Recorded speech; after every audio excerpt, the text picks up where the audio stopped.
Dear friends, welcome back open mind 21 YouTube channel. Covid महामारी के कारण भारत में 2021 में होने वाली जनगणना जून महीने तक नहीं हो पाई है। इसलिए आगामी परीक्षाओं के लिए जनगणना 2011 के आंकड़े महत्वपूर्ण है। इस वीडियो में जनगणना 2011 से संबंधित विशेषताओं का विश्लेषण किया गया है। तो आइए देखते हैं। आप जानते हैं कि प्रतिवर्ष 11 जुलाई के दिन विश्व जनसंख्या दिवस मनाया जाता है। 11 जुलाई को विश्व जनसंख्या दिवस प्रतिवर्ष मनाया जाता है। इसका कारण क्या रहा है? 1987 में विश्व की जनसंख्या 11 जुलाई के दिन ही 5 अरब पूरी हुई थी। 1987 में 11 जुलाई के दिन विश्व की जनसंख्या 5 अरब पूरी हुई थी। तो उसी के मेमोरेबल में प्रति वर्ष 11 जुलाई के दिन विश्व जनसंख्या दिवस मनाया जाता है। भारत में पहली जनगणना 1872 में लॉर्ड मेयो के समय में शुरू हुई और उसके बाद प्रति 10 वर्ष पर 1881 से लॉर्ड रिपन के समय से जनगणना हो रही है। तो ये यहाँ पर याद रखना आवश्यक है कि पहली जनगणना लॉर्ड मेयो के समय में हुई, जबकि प्रति 10 वर्ष पर जनगणना की शुरुआत 1881 में लॉर्ड रिपन के समय से हुई और उसके आधार पर भारतीय जनगणना 2011 15वीं जनगणना रही है और इसका स्लोगन रहा, हमारी जनगणना हमारा भविष्य। आप जानते हैं कि भारत दूसरा सर्वाधिक जनसंख्या वाला देश है, पहले स्थान पर चाइना है। क्षेत्रफल के आधार पर अगर भारत को देखा जाए तो भारत विश्व का 7वां देश है। आपको हम ये भी बता दें कि अगर जनसंख्या के आधार पर उत्तर प्रदेश को एक अलग देश मान लिया जाए तो विश्व में 5वां सर्वाधिक जनसंख्या वाला देश उत्तर प्रदेश होगा। पहले स्थान पर चीन है, दूसरे पर भारत, तीसरे पर संयुक्त राज्य अमेरिका, चौथे पर इंडोनेशिया और 5वें स्थान पर जनसंख्या के मामले में उत्तर प्रदेश होगा, अगर इसको एक अलग देश मान लिया जाए तो।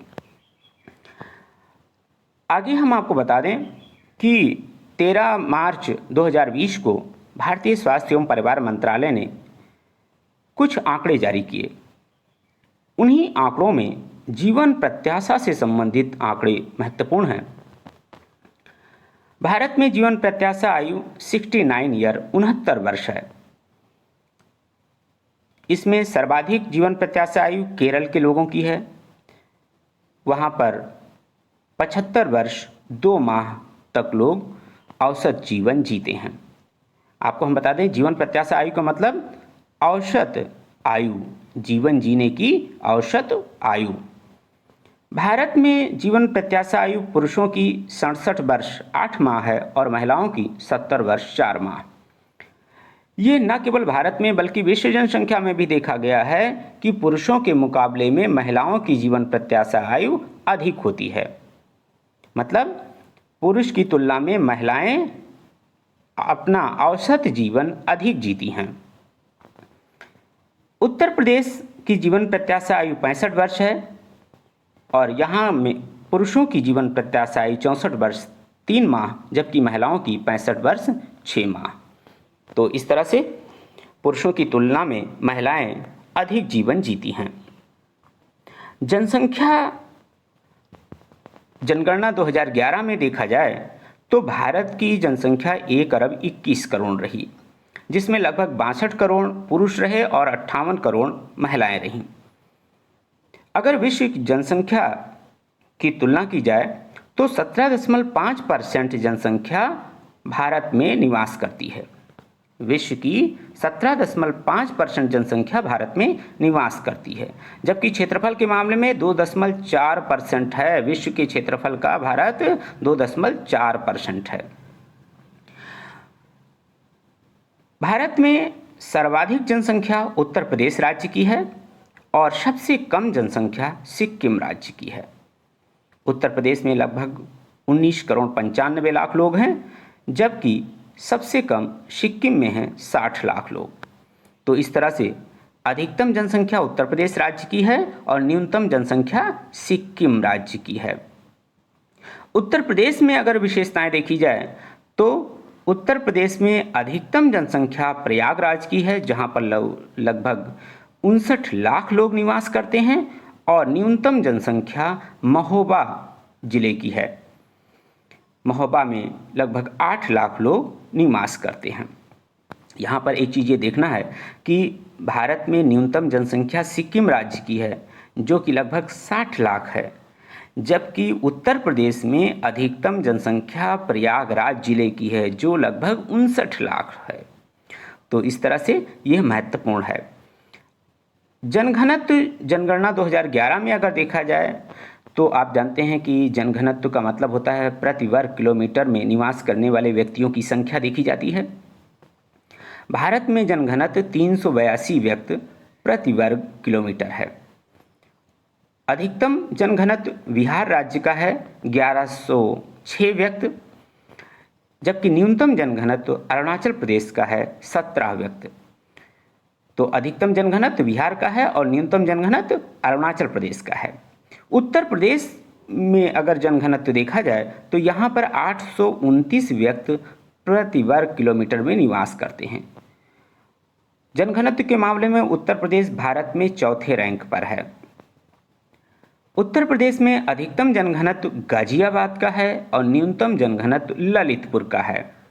गाजियाबाद में 3,954 व्यक्ति प्रति वर्ग किलोमीटर में निवास करते हैं, जबकि ललितपुर में 242 व्यक्ति प्रति वर्ग किलोमीटर में निवास करते हैं। आपको एक विशेषता और भी हम आपको बता दें कि विश्व में अधिकतम जनघनत्व बांग्लादेश का है और न्यूनतम जनघनत्व मंगोलिया का है।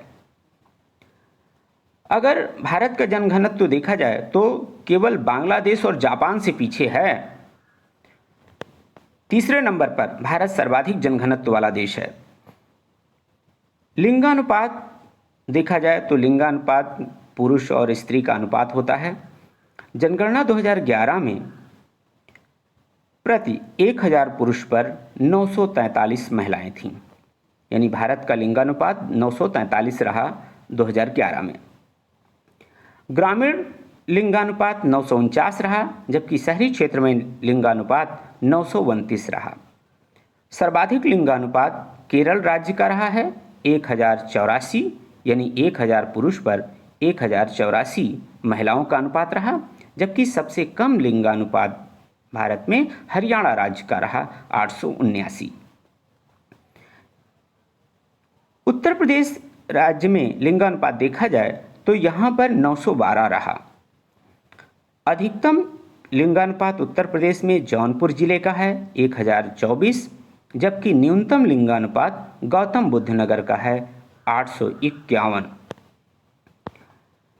साक्षरता के आधार पर देखा जाए जनगणना 2011 की विशेषता तो भारत में 73% लिटरेसी रेट रहा है, यानी साक्षरता दर भारत में 73% रही है, जिसमें पुरुष की साक्षरता दर लगभग 80% और महिला की साक्षरता दर लगभग 64% रही। भारत में अधिकतम साक्षरता दर केरल राज्य की है 94%, जबकि न्यूनतम साक्षरता दर बिहार राज्य की है 61%। तो इस तरह से अधिकतम साक्षरता केरल की और न्यूनतम साक्षरता बिहार राज्य की है। उत्तर प्रदेश की साक्षरता दर देखी जाए तो यहाँ पर 67%, 67% लगभग है, जिसमें पुरुष की साक्षरता दर 77% और महिला की साक्षरता दर 57% है। तो इस तरह से उत्तर प्रदेश में साक्षरता दर पुरुष और महिलाओं में लगभग 20% का अंतर है। उत्तर प्रदेश में अधिकतम साक्षरता दर गौतम बुद्ध नगर की है 80% और न्यूनतम साक्षरता दर श्रावस्ती जिले की है 46%, लगभग 46% है। जनगणना 2011 में अगर देखा जाए तो न्यूनतम साक्षरता दर वाला राज्य बिहार है, लेकिन आपको एक विशेष बात बता दें कि 2001 से 2011 के दशक में सर्वाधिक साक्षरता वृद्धि दर बिहार में ही हुई है, यानी कि यद्यपि न्यूनतम साक्षरता वाला राज्य बिहार है, लेकिन सर्वाधिक साक्षरता वृद्धि दर वाला राज्य बिहार ही है। आगे चलते हैं। शिशुलिंगानुपात देखा जाए, शिशुलिंगानुपात इसमें भारत में शिशुलिंगानुपात 919 है। 919 यानी कि 1000 बॉय पर 919 गर्ल्स हैं।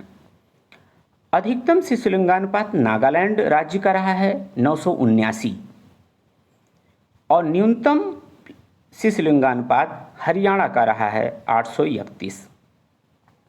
उत्तर प्रदेश में शिशुलिंगानुपात देखा जाए तो 902 है। उत्तर प्रदेश में ग्रामीण क्षेत्र में शिशुलिंगानुपात 923 है और शहरी क्षेत्र में शिशुलिंगानुपात 905 है। उत्तर प्रदेश में अधिकतम शिशुलिंगानुपात बलरामपुर जिले का है 950 और न्यूनतम शिशुलिंगानुपात गौतम बुद्ध नगर का है 843। तो इस तरह से ये शिशुलिंगानुपात की विशेषताएं हुई। तो जनगणना 2011 की विशेषताएं, जिसमें हम लोग जनसंख्या, जनघनत्व, साक्षरता, लिंगानुपात, शिशुलिंगानुपात, इन सभी का विश्लेषण किए हैं। आगामी परीक्षाओं के लिए ये विशेषताएं महत्वपूर्ण हैं। इससे संबंधित प्रश्न पूछे जा सकते हैं क्योंकि 2021 की जनगणना अभी हुई नहीं है, तो 2011 की जनगणना की विशेषताएं ही हमारे लिए महत्वपूर्ण है। आप इसे तैयार कर लीजिए और आगामी परीक्षा में अपना सर्वश्रेष्ठ प्रदर्शन प्रस्तुत करके सफलता प्राप्त करिए। Okay, thanks for watching open mind 21 YouTube channel.